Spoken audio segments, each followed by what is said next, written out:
So what do you mean by possibility? Like when you're it is like when you're tossing a coin, okay? So when you toss a coin one time, so what all possibilities are there, what all things you can get after tossing a coin when it will come down? So possibility is what? Either head will come or tail will come. Don't consider the reason कि ma'am what if center में आके वो लटक गया तो ऐसा नहीं होता, ठीक है? So either head will come or tail will come. So इसे possibility कहते हैं. So we have to write all the possibilities. When you roll a dice, when you throw a dice, so क्या क्या possibility है, क्या क्या number आने की possibility है? So it can be 1, or it can be 2, or it can be 3, or it can be 4, or it can be 5, right? When there is a box in which two colored balls are there, so when you will remove one ball out of that box, either blue will come or red will come.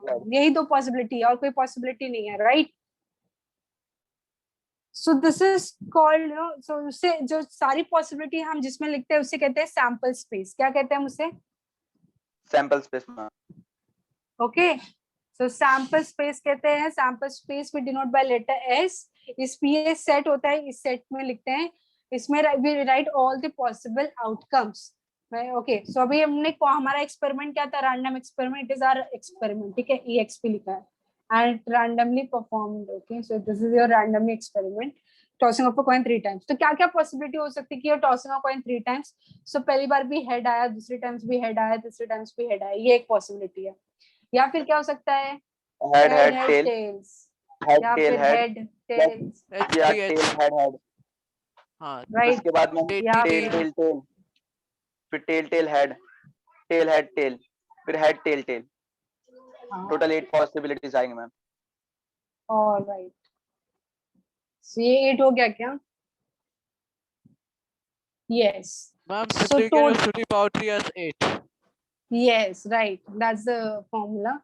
So how many elements we got in S? That is 8. 8. ठीक है? तो ये हमारा random experiment है. Next मैं depend कर रही हूँ कैपिटल X. ये जो हमारा वेरिएबल होगा, रैंडम वेरिएबल होगा. The number of heads obtained. The number of heads obtained. So हमने परफॉर्म किया है रैंडम एक्सपेरिमेंट.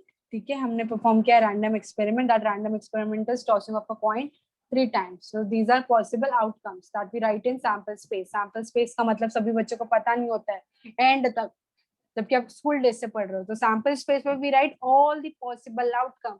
कोई भी टास्क परफॉर्म करो, उसकी क्या क्या पॉसिबिलिटी होती है वो पहले देखने का. मोस्टली स्टूडेंट्स के क्या होते हैं, विन करने की पॉसिबिलिटी देखते हैं, but you should look at the other side also. Okay, कि लूज करने की पॉसिबिलिटी क्या क्या है. Alright. So when we write all the possible outcome, that is known as sample space. So in इसके अंदर कितने elements आते हैं, कितनी possibility है? 8 possibilities है. Next I'm defining capital X, which is going to be my random variable. Now ये random variable क्यों कहेंगे, that I'll tell you now. So capital X क्या define किया? The number of heads obtained. So capital X का value क्या क्या हो सकता है? The number of heads obtained. Suppose मैंने coin toss किया, मुझे तीनों times क्या मिल रहा है? टेल मिल रहा है. So in that case how many heads I have obtained? Capital X is number of heads obtained. Suppose मैंने तीनों बार टॉस किया, तीनों बार मुझे मिला tail. So in that case X का वैल्यू क्या होगा? X रिप्रेजेंट करता है नंबर ऑफ हेड्स ऑब्टेन्ड. क्या इसमें मुझे एक भी हेड मिला है? No ma'am.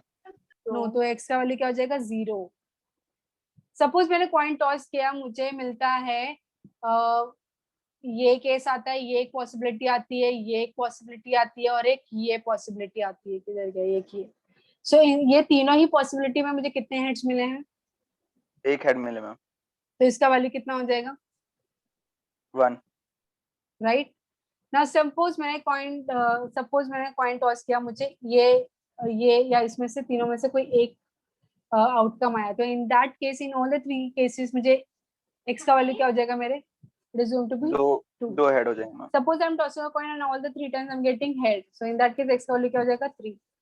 So आप देख सकते हो कि ये जो कैपिटल X है, जो मेरा वेरिएबल है, इसका वैल्यू किस पर डिपेंड करता है? इसका वैल्यू डिपेंड करता है outcome of the experiment. Do you all agree with me?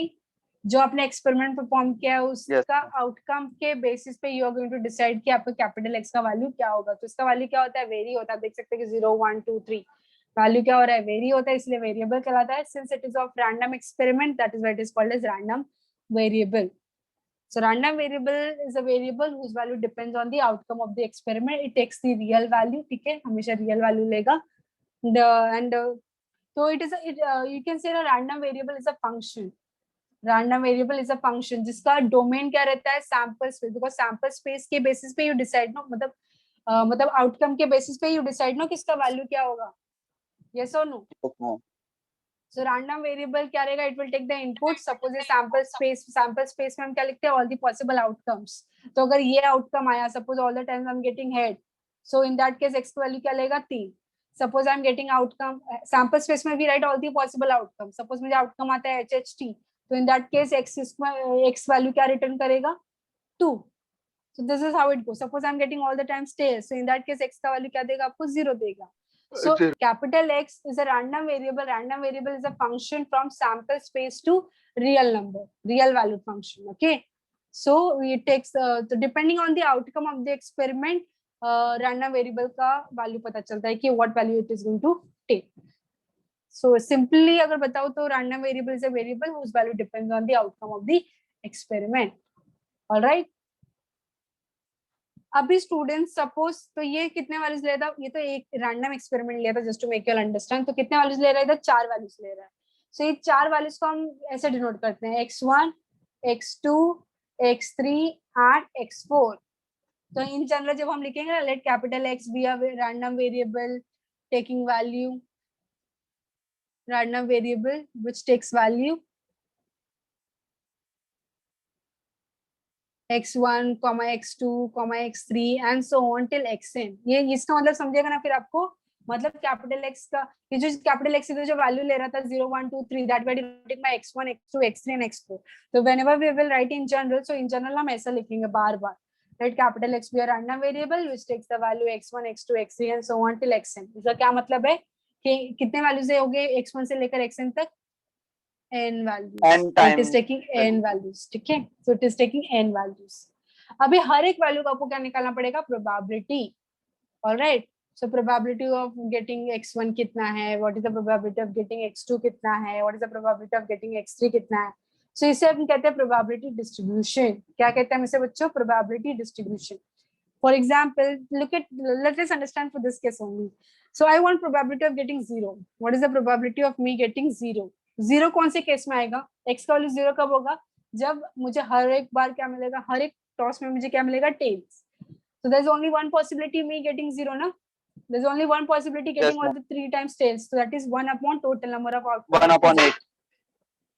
now what is the probability of getting x का वैल्यू as 1? 1 होने की प्रोबेबिलिटी क्या है, 1 कौन कौन से केस में होगा, 1 कौन से केस में होगा, ये केस में होगा, बिकॉज इधर एक हेड है, इधर एक हेड है, इधर एक हेड है। तो कौन से केसेस में हो रहा है, 3, तो 3 upon 8 हो जाएगा। सिमिलरली 2 भी 3 केसेस में होगा।